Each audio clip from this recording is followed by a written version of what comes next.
Well, the reality bites. Newcastle's fixture list is out. We didn't realise it before. How the mighty have fallen. Yeah, I mean, there it is in black and white. It was always going to be tough. We've had a lot of things going around in our heads since we got relegated Aston Villa. Going to places like Scunthorpe and Doncaster and Plymouth, and now we're going there. And the fixture list to start off with represents more of a Premier League fixture list, to be honest, and it's going to be a tough start. West Brom away, and then Reading at home. Two teams who I think will be challenging for promotion at the top end there. Whether we'll be joining them is another matter as it stands. Yeah, West Brom, obviously, I suppose a fair bit depends on whether Ryder can take many players with him or chooses to. But you think if they keep the sort of nucleus of the squad they've got, they'll be very, very strong contenders to get straight back up again. So that's tough. Reading, playing under a new manager again, can they keep the players they've got? If they can, that'll be tough. Chef Webb won't be pushovers. Brian Laws will make sure of that. And then you've got an away game at Palace, and Palace is never the best place to go. And Neil Warnock will have them fired up. Even Leicester, under Nigel Pearson, who obviously knows Newcastle well, he'll be well motivated. They won't be pushovers. So you would struggle to see, as things stand, Newcastle being at or near the top of the table come the end of August. Well, that's it. I mean, the big thing depends on the managerial situation. As far as I'm concerned, whether we're in the hands of new owners by then, I don't know. I'm not. I couldn't put my house on it at the moment. I also couldn't put my house on Alan Shearer being in charge. Unless there's a drastic sort of change of action from Mike Ashley. Doesn't seem to be bothered about the way things are shaping up. And doesn't seem to have the knowledge of this division to back that up. Because if he thinks that going into this league you're going to be all right with Chris Hughton and it's going to be a bit easier now being in this league's going to be that absolute hell for Newcastle, and they've got to start standing up to it and toughen up and be arrogant about it. You know what I mean? And show that they're a big club and push on like that, because at the minute there's every team's going to want to beat them, especially Chris Hughton. Yeah, I mean, I think complacency played a huge part in Newcastle going down. There was that sort of arrogant complacency within the club at high echelons that it can't happen to us. Yeah, it duly did, and they deserved it.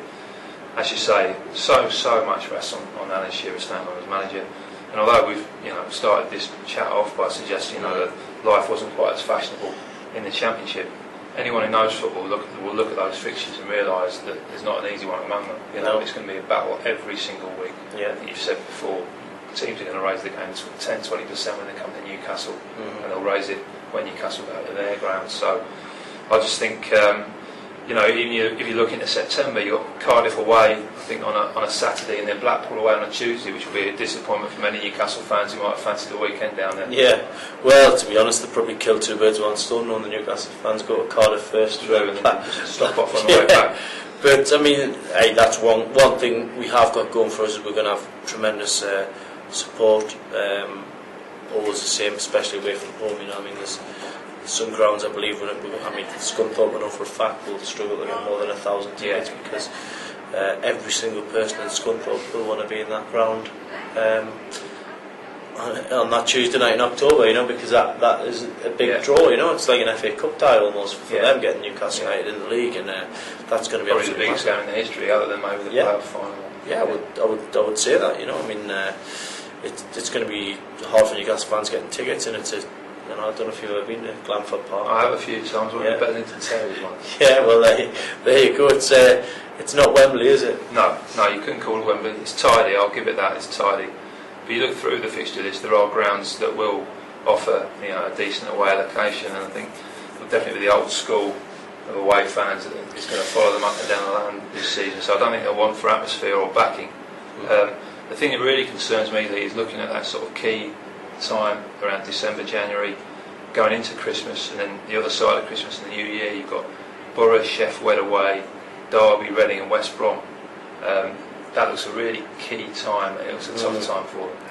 Yeah, it's a 46 game marathon, really, isn't it? Yeah. And it's going to be one hell of a slog, and wherever you look, there's pitfalls on that fixture list, and even the home games. As you say, people are going to be up for coming to St James's. They're going to bring all their away fans. They can probably get up to 8,000 tickets if they want them, I guess. Yeah, that's one of the sad truths of the matter. as you say, there won't be an easy game, and if anyone at Newcastle United thinks there will be, then they're in for another rude awakening. Yeah, another one.